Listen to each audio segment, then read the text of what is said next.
Hi! People watching Showtime! I'm Edgar Wright, the director of the film Hot Fuzz. And I'm Simon Pegg, and I play the lead character, Sergeant Nicholas Angel.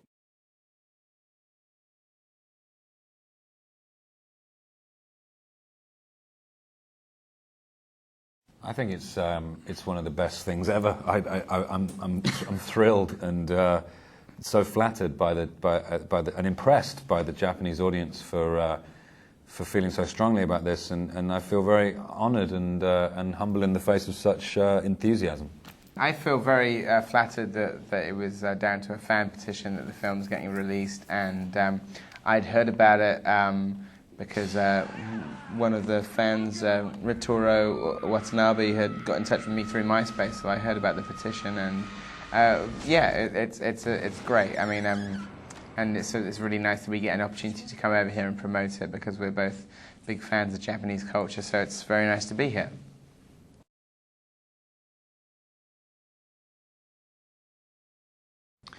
Out of the thousands of cop and mystery films out there, we only watched 200 of them. And we really just tried to cover a lot of ground in terms of the different types of cop films that we could cover. So there's like cop action films, there's thrillers, there's murder mysteries, there's kind of like sort of slasher thrillers, cop versus serial killer thrillers. So we tried to have a bit of everything in there, and so it kind of covers a lot of ground, of police procedurals right through to kind of buddy action flicks. So we wanted to pay homage to the entire genre, which is pretty big.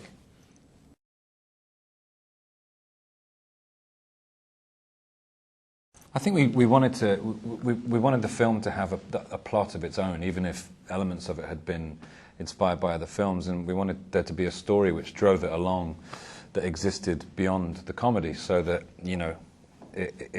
so we could have a moment when things were serious, or there could be real drama, or genuine tension, and so it was important for us to kind of write a film which could exist by itself, but at the same time be a homage to every other film that had gone before it.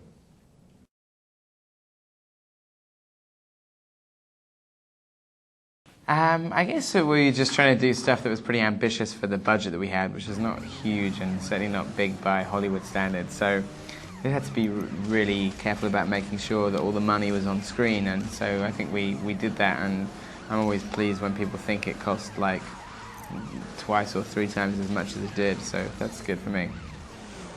We worked out that the budget of Hot Fuzz was about the 10th of that of Bad Boys 2.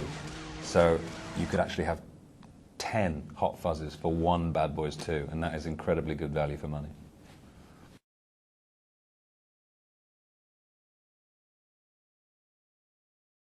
And give us $150 million. If I got to make Bad Boys 3, I'd smash up a lot of cars.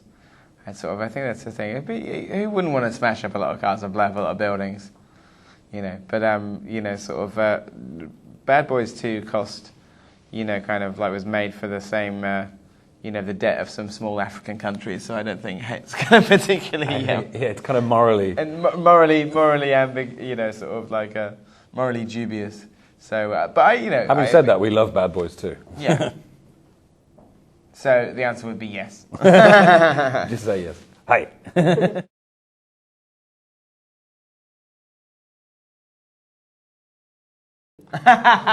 It's so excessive. It's just a great exercise in just going all out, It's certainly not one of the greatest cop films of all time. I don't think it's even in the top 50. But the car chase is really good. You can't knock the car chase, and much as kind of like Michael Bay has committed some cinematic crimes, you cannot argue with the car chase in Bad Boys 2.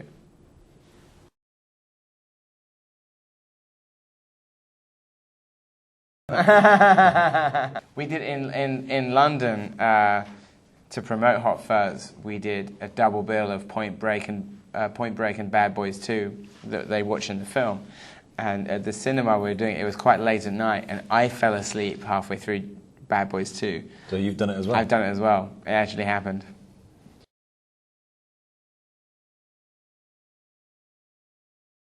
Well, there's a great tradition in British literature and then in films and TV of like murder mysteries, and Agatha Christie is probably one of our most famous authors, and so there was all the Miss Marple and Hercule Poirot films, and then obviously like Sherlock Holmes, Arthur Conan Doyle. So there's a great tradition of murder mysteries in Britain and even in kind of like sort of small towns.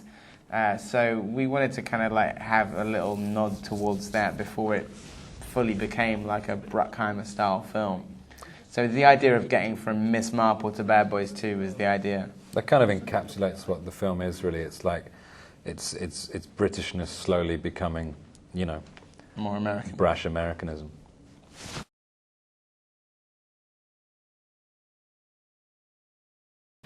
I think it kind of, I mean, to an audience that wasn't sort of fluent in the language of action cinema, they can see it as just a straightforward comedy action film. I mean, there are plenty of things in there for people to spot if they know what they're looking for. But if you come into it with a complete lack of knowledge of action cinema, you can still enjoy it simply on its merit as a rip-roaring action film. You know? And I think it's kind of it's important that it operates on both levels. And also, you know, it's a comedy about two friends, and like sort of it's about kind of like sort of Danny and Angel's relationship and how like one changes the other, and so I think it works as a sort of a buddy comedy as well.